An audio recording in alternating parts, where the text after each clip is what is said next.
আজ রাজ্যে দ্বিতীয় দফার নির্বাচন অর্থাৎ চূড়ান্ত দফা বা শেষ দফা বলা যেতে পারে। আর সেখানে একের পর এক হেভিওয়েট তারকা তারা কিন্তু এই লড়াইয়ে তারা সামিল হয়েছেন। বিধানসভা নির্বাচনের লড়াই, একদিকে যখন প্রার্থী হয়েছেন একদিকে প্রার্থীদের সঙ্গে কিন্তু কথা বলতে দেখা যায় একের পর এক হেভিওয়েট নেতাদের, এবং সেখানে শেষ দফা নির্বাচনের হাই ভোল্টেজ লড়াই।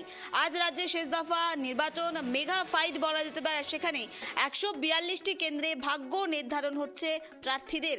নিরাপত্তার চাদরে মুড়ে ফেলা হয়েছে গোটা রাজ্যকে। মোতায়েন হয়েছে প্রায় 2321 কোম্পানি কেন্দ্রীয় বাহিনী। সকাল থেকে বিভিন্ন বুথে লম্বা লাইন, আর এরই মধ্যে নজরে এলেন রচনা বন্দ্যোপাধ্যায়। সকাল সকাল তিনি কিন্তু বুথে পৌঁছে যান এবং নিজের ভোট অধিকার নিজেই প্রয়োগ করেন। এ বিষয়ে তিনি ঠিক কি বলেছেন একবার সেদিকেও নজর রাখবো।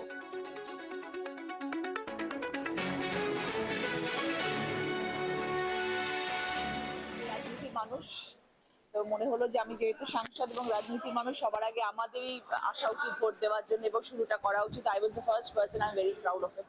দেখো, এবারে রাজনীতি তো ভীষণ গুরুত্বপূর্ণ, মানে আজকের এবারে ভোট ভীষণ গুরুত্বপূর্ণ।